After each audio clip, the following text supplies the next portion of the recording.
the most competitive racing in the world. And when we crown that champion on Sunday, that champion is going to be very deserving. And I've heard some things that were people was like, hey, listen, this is gimmicky. And when it's not. It's an incredible playoff system that rewards the best drivers in our sport.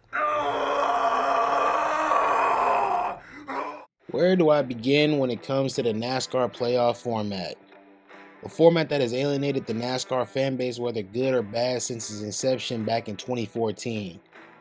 You got the pro side of the coin that seemingly love this format because it brings an added level of excitement to the sport that some has felt has been lacking over the years. They also believe it puts a sense of urgency and added pressure onto the top level drivers in NASCAR to step their game up in dire situations, i.e. the elimination round, championship 4, and making the playoffs in general. Then you have the negative side of the coin that hate this format, think it's an utter joke, and should be thrown in the damn trash. They miss the old guard of NASCAR, where championships were won based off of either amazing consistency over the long haul of a regular season or incredible dominance.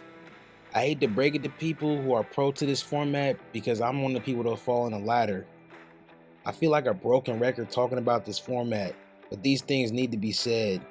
This format has been a giant disappointment since its inception back in 2014. Nothing about this format rewards greatness in my opinion. Nothing about this format provides clear and deserving champions. First off, you got guys in positions of power who believe this format provides the best racing and isn't quote-unquote gimmicky. That to me is one of the dumbest statements that I've ever heard somebody say, because for context, the definition of gimmick is a trick or device intended to attract attention, publicity, and business.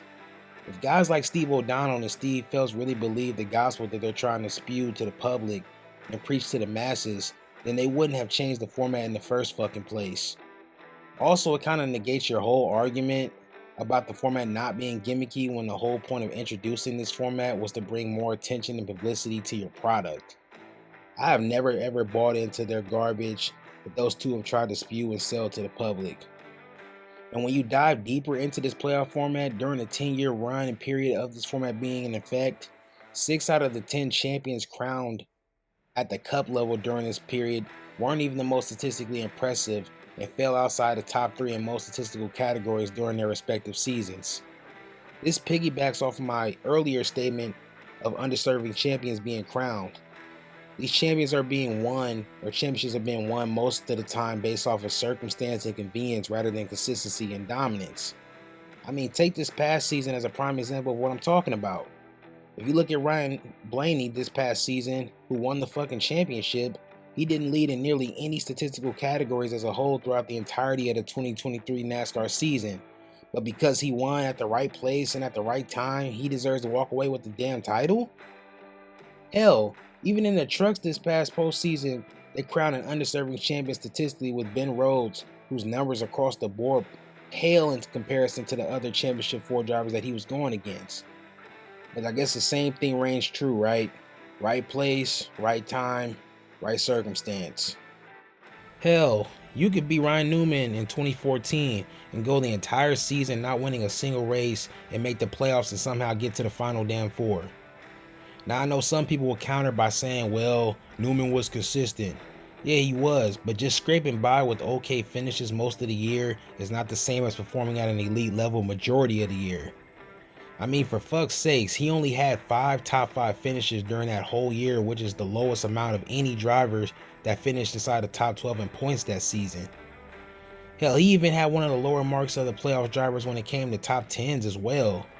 And what makes it even more stupid and shows how dumb the format is the fact that he literally had a similar season statistically the following year and he didn't even get past the round of 12. Hell, we've seen, and when we look at it on the other side of the spectrum, we've seen drivers have all-time great seasons and not even make the final 4. Take Kevin Harvick for example in 2020.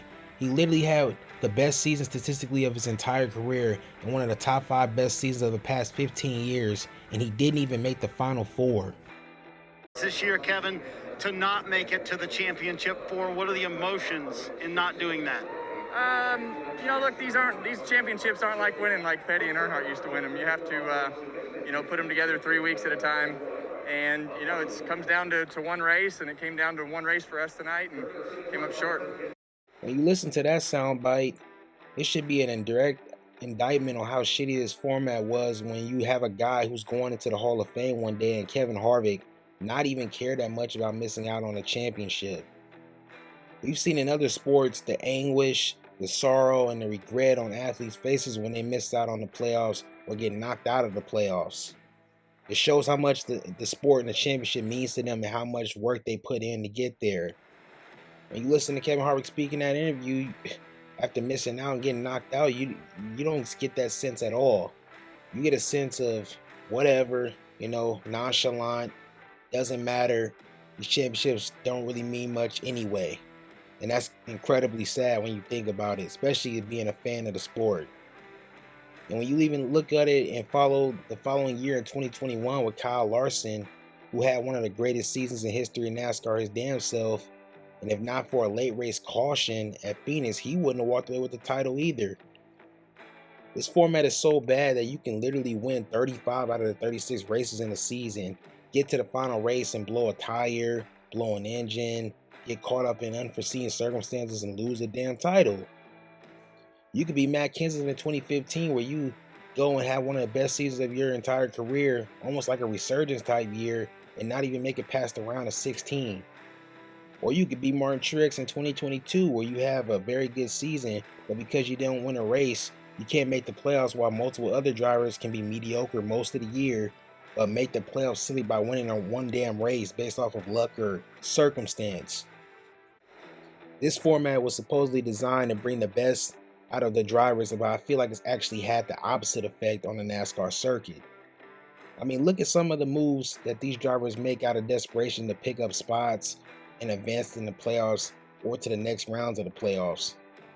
Hell, we've seen some of the dirty ass moves being made out of frustration because of what this format brings out of the drivers.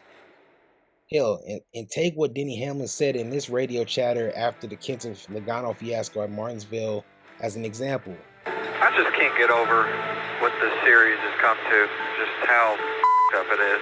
How do you really crown a real champion now? Just the wild, wild west. Now I get it. A certain part of the fan base finds this level of chaos entertaining and loves seeing drivers lose it on the track, but for me and other fans of the sport, I get tired of this crap. To me, seeing nonsense like what we had in the Truck Series and the championship race this past season is an exact cause and effect to this bullshit format. Another aspect of this god-awful format that gets on my nerves is the winning your end part of the format. Jesus Christ, that shit is ridiculous. You got guys who are basically middle to bottom 20 place drivers taking up playoff spots by getting lucky and stealing a win. They go on to not be a factor at all in the playoffs, and they get eliminated in a round of 12 or round of 16. I just don't understand the point of that, along with having a playoff field full with 16 drivers. All of that just speaks to them trying to manufacture excitement early on in the season because they can't find an organic way currently to do it themselves. The chase format got it right in my opinion. They made the regular season along with the playoffs as a whole mean something. They also made making the playoffs a 10-driver field rather than the ridiculous 16-driver field that we have now. And having a field of only 10 drivers made making the playoffs tougher, and it gave stakes to the regular season. It's also a format that rewarded drivers to a better degree when it came to their performance in the regular season, and when it came to the playoffs, you were mathematically eliminated based off of points gaps. It also made being clutch and dominant a premium in the sport, especially when it came to the playoffs. For example, in 2011, when Tony Stewart was having a decent season going into the chase, but nothing crazy, got incredibly hot during the playoffs, winning half of the races along with the final race to secure his third and final championship. Or how about Jimmy Johnson in 2007, where he won 4 straight races in the playoffs and also won 5 out of the 10 playoff races en route to his second title. The reason this format stuck so well to me was the fact that championship battles were built more so organically. The Brad Keselowski versus Jimmy Johnson battle in 2012 that literally came down to the final races of the season. The Stewart-Edwards battle in 2011 that literally was one of the greatest championship battles in the history of the sport, which literally came down to a damn tie. The Jimmy Johnson versus Denny Hamlin versus Kevin Harvick 3-way battle in 2010 that came down to the last race of the season. All of these battles were majority of the time built throughout the season organically or would emerge late in the season before the chase got started. Now, when it comes to this playoff format, as a fan or spectator, it's been really hard majority of the past 10 years to be fully invested in what I'm watching across the 3 premier series of NASCAR. Most of the time I'm looking more so at who's having the most impressive season statistically rather than where they finished in this goofy ass format in the first place. Now I know to some that maybe me bitching and moaning isn't going to change these morons' minds about what they've been doing to the sport in terms of the format, but when you look at the ratings the past decade when it comes to just this playoffs format as a whole, it's not like we're seeing any increase in performance in that field. With no end in sight when it comes to this format, I find myself wondering what's the point of watching these regular seasons anymore? What's the point of a driver having a dominant season in the sport only for it to all be for naught when it comes to being a major factor in the playoffs? What's the point of a manufacturing a format that doesn't even do what it's supposedly designed to do in the first place? Is that what the point is? To make the sport feel like a ludicrous game of musical chairs with the hope that the right driver lands on a proverbial championship seat? If that's the case, then I can tell you without a shadow of a doubt that NASCAR has failed to produce and will continue to fail to produce with this joke of a format in place. But that's all I got. Thank you guys all for watching. Don't be sure to like, comment, and subscribe. And as always, until next time.